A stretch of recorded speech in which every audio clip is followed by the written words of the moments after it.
So, one of the things I see yoga teachers doing most, and I think it's one of the sources of most of their struggles, is offering yoga classes as their primary offer. So, what does that mean?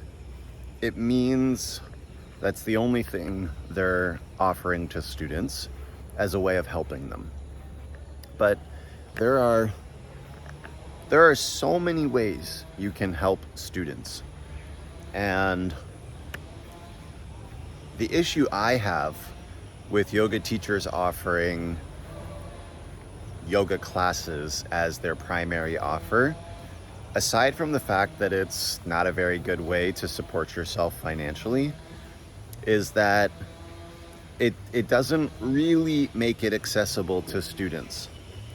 And especially when every yoga teacher knows that yoga is more than asana, and pranayama and meditation. Yoga is more than those things too. Yoga is philosophy, yoga is lifestyle, yoga is ethics, yoga is mindset. How are those things being taught outside the classroom? By only offering group classes, a lot of teachers mention that they're making yoga accessible by offering a group class for everyone that appeals to beginners. I can tell you there's plenty of yoga classes out there for beginners. Well over 1 million yoga for beginners videos on YouTube. And there's lots of space for that. So if we do really want to help people, and I believe that you do, I believe you want to make the world a better place. I believe you want to help people. I believe you want to share the message of yoga. And there are lots of ways to do that. You might offer a little booklet to be downloaded, right? Now, let's just look, because yoga is more than asana, and at studios, most classes are asana, right? So there's that. So if you're really wanting to go beyond asana, I probably wouldn't be teaching so much at a studio, because studios mostly offer group asana classes. But also, a little booklet is a beautiful way for you to share what you have learned in yoga in your own words. And it's accessible to anyone who can download it, which, for all intents and purposes, compared to in-person group classes, it's more accessible, right? So a booklet is a nice little way that you can create something to share a few of the lessons you've learned in your yoga journey. And people can download it. They can read it when they want. They can take the actions when they want. I think a booklet is a great little way to get started. And it doesn't have to be huge or fancy. You can create one for free in Canva. You can you can share a link to download it on Google Drive or Dropbox, or even just to view it. You can share a link to view it from Canva. That's pretty accessible, right? And a booklet just has to be 5 to 10 pages. Put some graphics in there, some nice shapes, design it well, do a little research on your favorite yoga, your favorite traditional yoga text, and make sure you cite it. And then you're good, right? And that way, there are people who can interact with your approach and you as a teacher before they're ready to take a class with you or a workshop or something else. You know, that's a beautiful way to connect with new students who may not be ready to take a bigger action with you yet, right? One thing I've noticed with yoga teachers is they focus so much on yoga classes, but when we zoom out, there is so much more opportunity for students to interact with you beyond group classes. Because if we're here to make yoga accessible, a group class a couple times a week at a certain location is not very accessible. It's only accessible to the handful of people who are there in that location, available at that time, and can get to that specific place. Which is why most group classes are like 5 to 15 people.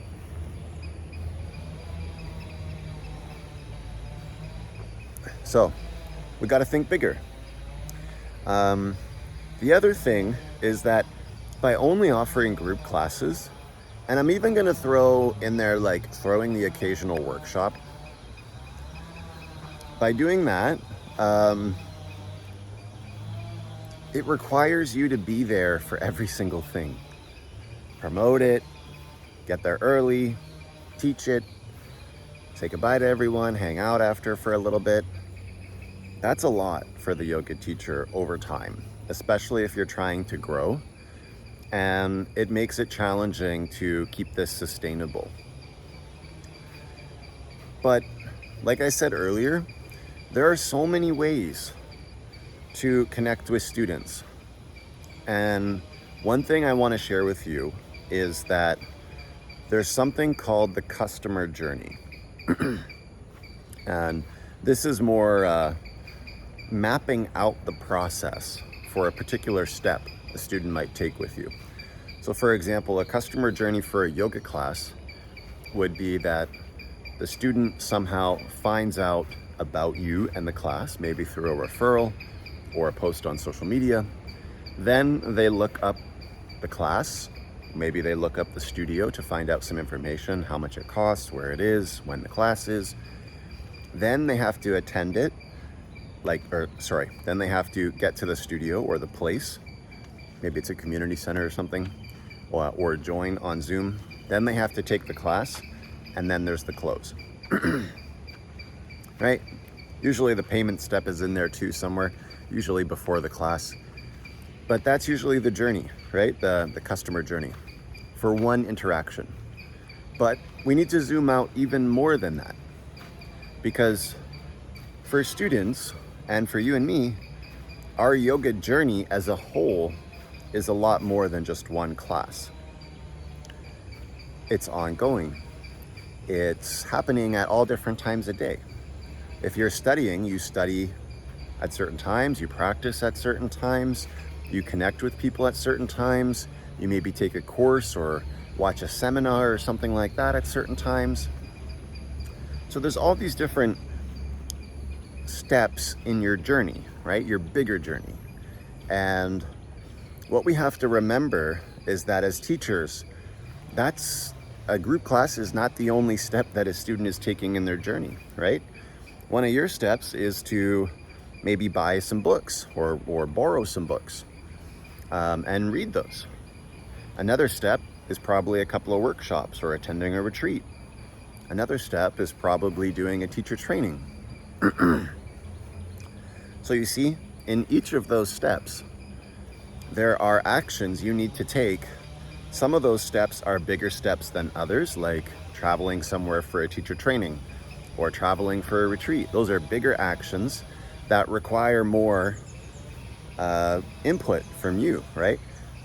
You got to share more information. You have to be at a certain place in your journey to want to do that. You have to pay more for it. You have to take time out of your week or your month to go and do it. And so when teachers are trying to help share their message and make yoga more accessible, we have to make it more accessible than group classes. And so what I want to share with you today is just that doing that means sharing your message of yoga in many different formats. Okay? For me personally, part of doing this YouTube channel is to share my message of how yoga teachers can be successful, particularly online. And part of the reason why I'm doing this on YouTube is because it's a longer format, right? I can go in so much deeper with you guys than I can on IG. I've spent a lot of time on IG. I've been on there for several years, and I'm not going to go into my issues with IG and why I'm like starting to build up a presence on YouTube. But I just felt that YouTube was a strategic move that enabled me to share my message on a deeper level with other yoga teachers, right? And so I felt that it was a space I could share my message on a deeper, broader level than IG had space for, because I want to go longer than 90 seconds. So you see, like, even in the digital world, me sharing my message as someone who focuses on automation and business for yogis, this is a powerful place. So I'd love for you to share a little bit in the comments below, like, what are some of the ways you want to share your message, right? Maybe you've been watching this video and it just inspired some ideas. Maybe you've been thinking about this for a little while, but let me know down in the comments, like, what format you're thinking of sharing your content. Is it a book? Is it a slideshow? Is it is it a video? Is it a course? Is it a retreat? Right? I would encourage you, right? I think, like, I know yoga teachers love to do in-person stuff, and I love to do in-person stuff too. But I found that after doing over 2,000 classes in person, well, sorry, not all are in person. I'd say about 2/3 of those were in person. But after doing about 2,000 classes in general, I started to learn that I can actually reach way more people by creating stuff for students to access on their own. And I've taken inspiration from, like, all the ancient yogi texts. Oh.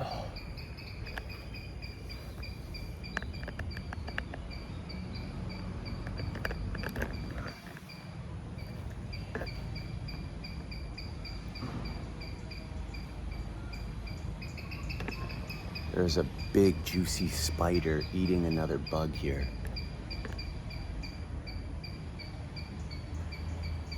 Like, what? I don't even know where this web ends. It looks like it goes down to the ground. Like, seriously? This spider is right here. Right? Like, when you guys... And there's, like, so many spiders here. All kinds. They're huge. There's lots of different ones.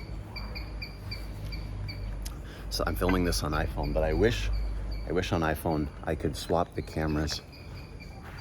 Whoa, that's beautiful. This spider's amazing. Look at this.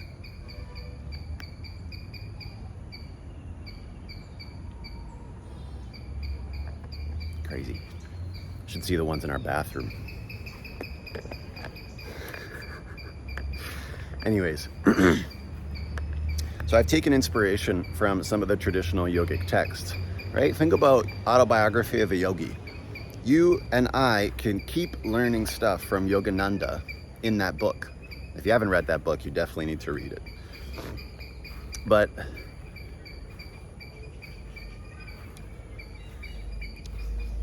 that book is just able to reach more people, share more content, you know, and people who've already read it can go back and learn something over and over again. Now, you probably haven't been fighting Bengal tigers. You probably haven't interacted with super advanced yoga teachers who know when they're gonna die and intentionally leave their body, or have mastered all the siddhis. If you're unsure what siddhis are, they're basically advanced superpowers you get as you ascend through the different levels of yoga mastery. Telekinesis, bilocation, there's a whole bunch of them that this video is not about. But basically in the West, we would call them superpowers or pseudoscience. And this dude interacted with people who've got those down pat. So point being that your yoga classes are beautiful. They're special. And in order to preserve your energy, in order to keep them special, in order to allow you to make them the best that you can, I would recommend that you start teaching students in multiple formats in order to be able to support them on their journey at stages or steps, like we talked about in the customer journey earlier, at stages or steps before and after your group class. Let me give you an example. I was teaching in this yoga school online. I was teaching at it in person, but then after obviously 2020, I was teaching at the school online. And I had some students in there who really liked what I was sharing, right? The way I was sharing it and the approach to asana clinic and stuff like that. And then this one student wanted to work with me in my online course. So they took my online course, and then they wanted to meet with me. And I was offering a yoga retreat. So this student flew to be with me in person, and we did some asana together. We did a whole bunch of activities. We had an amazing time. We worked one-on-one, and that is the kind of difference you can make when you're helping students at different stages of their journey.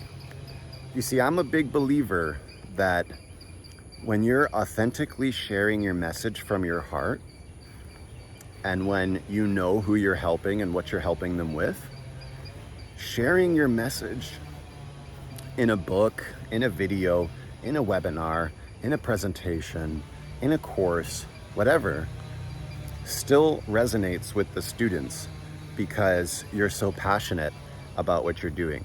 They can see and feel the love coming through you. And that is what is going to connect with them.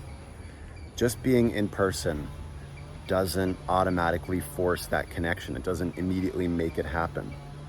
And the beautiful part is that when you have these online formats that you can support students in, whether they're very early in their journey and just interested in an ebook, something light, something basic, or they've been with you on the journey for a while and they're looking at making a bigger investment with you, that ability to support them at multiple different stages of their journey is huge. And it's my opinion, especially after 2020, it really made me appreciate that group classes should be something special. They should be something protected. And they should not be a yoga teacher's main offer. Because teachers just don't get paid the worth that they're doing for people in the group classes. You know? And so I think as a teacher, there's lots of ways that we can help people and not deplete ourselves on every level, right? Like we can, if you have a video, the video will teach the same asana class over and over again. And that way you can still help people, they can still benefit, they can still enjoy connecting with their body, and still get that same connection with the energy that you're giving off, right? And then if the student decides, about to walk into another big spider web. If the student decides that they want to take it to the next level with you, then they have that ability. Maybe it's online privates or whatever, but so I just hope that this video gives you a little bit of insight and helps you step back and say, hey, what else could I share with my students, and in what format could I share it with them so that I'm still able to touch their lives, I'm still able to support them. And it doesn't have to be one or the other, guys. It doesn't have to be a zero-sum game, right? Just because it's online doesn't mean the student isn't going to get anything out of it or not make a connection with you. And you can still do that with them and protect your energy and make a good income as a yoga teacher while doing it. So I can't wait to see your comments. I'm looking forward to reading those about what kind of formats you have questions about, and what you'd like to share in your online formats as a yoga teacher so that you can help people beyond group classes. And if you'd like to learn how to take your teaching online full time so that you can support yourself financially, do it from anywhere, and help people all around the world, there's a link in the description down below. Go ahead, give that a tap. It'll take you to a free workshop. And in the free workshop, I will show you how you can build an online yoga business, learn not to hate social media, get yourself established, and really get the ball going on the mindset of having an online yoga business that works for you in the background. All right? Thanks for watching. I'll see you in the next video.